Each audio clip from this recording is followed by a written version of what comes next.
கொள்ளையடித்தவர்களுக்கு அடைக்கலம் தரும் கட்சியாக தாவேகா உள்ளது என்று அதிமுக கொறடா அக்ரி கிருஷ்ணமூர்த்தி விமர்சித்துள்ளார். பெரம்பலூரில் நடந்த அதிமுக செயல் வீரர்கள் கூட்டத்தில் கலந்து கொண்ட அவர் தொடர்ந்து செய்தியாளர்களை சந்தித்தார். அப்போது பேசிய அவர், தாவேகா தூய சக்தி என கூறி வரும் முதல்வர் விஜய் தவறு செய்தவர்களை தனது கட்சியில் சேர்த்து வருகிறார் என கூறினார். தாவேகாவிற்கும் வரும் தேர்தல்களில் மக்கள் தக்க பாடம் புகட்டுவார்கள் எனவும் அக்ரி கிருஷ்ணமூர்த்தி தெரிவித்தார்.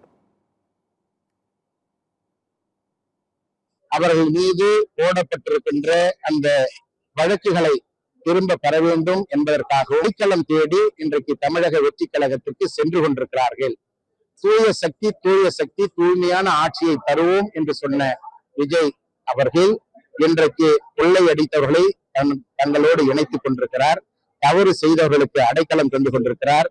இதையெல்லாம் நாட்டு மக்கள் கவனித்துக் கொண்டிருக்கிறார்கள்.